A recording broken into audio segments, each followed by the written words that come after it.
பயம், பயாஸ்கோப் ஆகிய திரைப்படங்களை இயக்கிய இயக்குனர் சங்ககிரி ராஜ்குமார் தற்போது நம்மிடையே இருக்கிறார். அவர் இன்று முகநூலில் பதிவிட்ட ஒரு பதிவுதான் ஒரு பரபரப்பாக பேசப்படுகிறது. குறிப்பாக பிரபாகரன் அவர்களோடு சீமான் இருக்கக்கூடிய அந்த புகைப்படம் தான் எடிட் செய்து கொடுத்ததுதான் என்று ஒரு பதிவை பதிவிட்டிருக்கிறார். அது மிகவும் பரபரப்பாக பேசப்படுகிறது. இது குறித்து அவரிடமே கேட்கலாம். சார், இப்ப குறிப்பா இன்னைக்கு நீங்க பதிவிட்ட இந்த பதிவு என்பது மிகப்பெரிய ஒரு, அதாவது பெரியாரை விமர்சித்த பிறகு இன்று பரபரப்பாக பேசக்கூடிய ஒரு பேச்சாக மாறி இருக்கு. அப்படி இந்த புகைப்படத்தை நீங்க தான் பண்ணி கொடுத்தீங்க அப்படின்றதுக்கு என்ன ஆதாரம்? இதோட பின்னணி என்னங்க சார்? அதாவது நான் தமிழன் தொலைக்காட்சியில டைட்டில் அனிமேட்டரா நான் ஒர்க் பண்ணிட்டு இருந்தேங்க. அப்போதான் நம்ம செங்கோட்டையன்லாம் அங்க வேலை செய்றாரு. செங்கோட்டையன்கிறவரு ஒரு நிகழ்ச்சி தயாரிப்பாளரா இருந்தவர். அவரு சீமன் அண்ணன் கூடவும் ரொம்ப நெருக்கமா இருக்கக்கூடியவரு. எனக்கு டைட்டில் அனிமேஷன்னால அவ்வளோ சிறப்பான டைட்டில் அனிமேஷன் பண்ணேன்னு சொல்லிட்டு, விசாரணைங்கிற ஒரு டைட்டில் அனிமேஷனுக்கு எனக்கு பாராட்டு விழாலாம் வச்சு தங்க மோதிரம்லாம் குடுத்தாரு தமிழன் டிவி எம்டி. அந்த காலகட்டத்தில எனக்கு நான் அத முடிச்சுட்டு திரும்ப மக்கள் தொலைக்காட்சியில வெங்காயம்ங்கிறத வாரம் ஒரு எபிசோடா பண்றதுக்காக மக்கள் தொலைக்காட்சிக்கு வந்துட்டேன். அப்போ அப்பவும் வெளியிலிருந்து செங்கோட்டையன் கேட்டுக்கிட்டு இருப்பாரு. நெறைய அவருக்கு தேவையான டைட்டில் அனிமேஷன், டைட்டில் கார்டுலாம் அவருக்கு ஃப்ரீலான்சர் மாரி நான் எடிட் பண்ணி குடுத்துட்டு இருப்பேன். அப்போ ஒரு நாள் அவரு சில புகைப்படங்கள் டவுன்லோட் பண்ணிட்டு ஒரு டிவிடில போட்டு எடுத்துட்டு வந்தார்.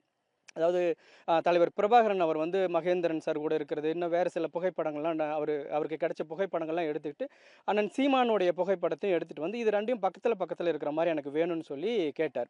அப்போ நான் எதுக்குன்னு கேட்டப்போ, நாங்கள் அவருக்கு சர்ப்ரைஸாக அவருக்கு கிஃப்ட் கொடுக்கறதுக்காக வேணும், நீங்கள் எடிட் பண்ணி கொடுத்தா அவர் வீட்டில் ஃப்ரேம் போட்டு வச்சுப்பாரு அப்படின்னு சொல்லி என்கிட்ட கேட்டார். அப்போது எனக்கு ரொம்ப ஆசை என்னென்னா, எனக்கு சீமானன்னு அதுக்கு முன்னாடி தெரியும். இந்த மாதிரியான ஒர்க் பண்ணும்போது அப்போல்லாம் ஃபோட்டோஸ் 7 அந்த மாதிரி தான் இருந்துச்சு. அப்போ ஒரு நேச்சராக ஒரு லைவாக ஒரு விஷயத்த பண்ணுறோம் அப்படிங்கும்போது ரொம்ப இன்ட்ரெஸ்ட்டாக ஆயிடுச்சு. என்னால் முடிஞ்ச அளவுக்கு அதை நான் எடிட் பண்ணி கொடுத்துருந்தேன். ஆனால் இப்போ அதெல்லாம் பார்க்கும்போது எனக்கு நிறைய குறைபாடுகள் தெரியும். அவரோட தலைக்கும் பின்னாடி ஷேடோ வச்சிருப்போம். அண்ணனோட கைக்கு பின்னாடி அந்த ஷேடோ வைக்க மறந்துருப்போம், வைக்காம விட்டுருப்போம். அந்த ஷேடோ அதே இப்போ ஒருத்தருக்கு ஷேடோ விழுதுன்னா தலைக்கு பின்னாடி இருக்கும், இன்னொருத்தவங்க பின்னாடி இருக்கும்ல. தலைவரோட படத்துக்கு பின்னாடி அந்த ஷேடோலாம் வச்சிருக்க மாட்டோம். அது அந்த அளவுக்கு டீட்டெயிலாக பண்ணணும் அப்படின்லாம் நினச்சி பண்ணல. சரி ஒரு ஃப்ரேம் போட்டு மாட்டுறதுக்காக அண்ணன் கேட்குறாரு அப்படின்னு சொல்லிட்டு செங்கோட்டையனுக்காக பண்ணி கொடுத்த அந்த புகைப்படம், நான் எடிட் பண்ணி கொடுத்த புகைப்படம். அது பிற்காலத்தில் அவர் நேரில் சந்திச்சதா வேற வேற தகவல்களோட உலா வரும்போது நான் அவர்கிட்ட ஒரு வாட்டி வெங்காயம் படம் ரிலீஸ் ஆனப்போ அவரை சந்திச்சப்போ கேட்டேன். என்னன்னா, நீங்கள் வீட்டில் ஃப்ரேம் போட்டு மாட்டுறதுக்குன்னு சொன்ன படம் இன்னைக்கு வேற மாதிரியான தகவலோட போயிட்டு இருக்கு அப்படின்ட்டு.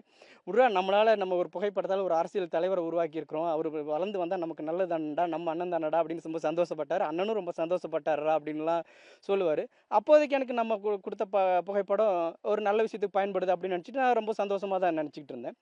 அது நடுவுல சிலர் குலத்துணியா விடுதலை ராஜேந்திரன் இவர்கள்லாம் யாரோ திரைத்துறையில குடுத்து எடிட் பண்ண புகைப்படம் அப்படிங்கிற தகவலும் வெளியில வர ஆரம்பிச்சுது அந்த சமயத்திலேயே.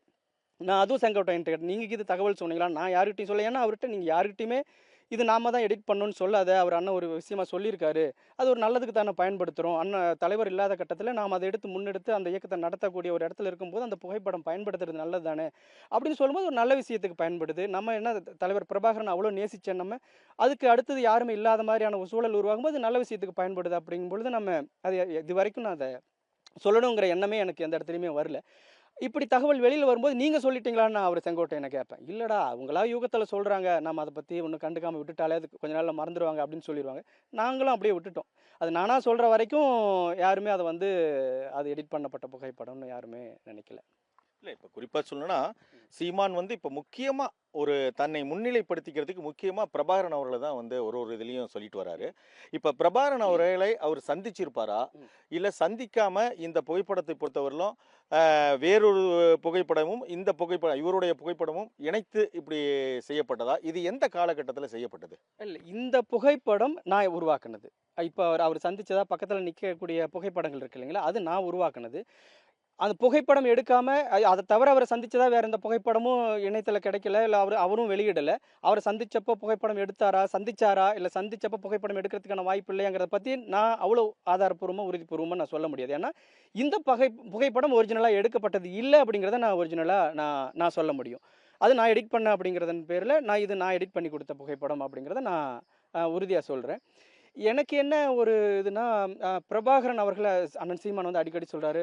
பிரபாகரன் அவர்கள பேரையே உச்சரிக்கிறதுக்கே இங்க வந்து பயந்துகிட்டு இருந்த சூழல்ல, நான் வந்த பிறகு தான் இங்க பேர உச்சரிக்கக்கூடிய சூழல் உருவாச்சு அப்படின்லாம் சொல்றாரு. எனக்கு அந்த புகைப்படத்த எடிட் பண்ணி குடுத்தோம் அப்படிங்கிறவங்களோட அடிப்படையில எனக்கு ஒரு நெறைய நேரம் நான் மனசு கஷ்டப்பட்டுருக்கேன். ஏன்னா, அவரு நெறைய சொல்ற கதைகள் உண்மைக்கு முரணானதா இருக்கும்.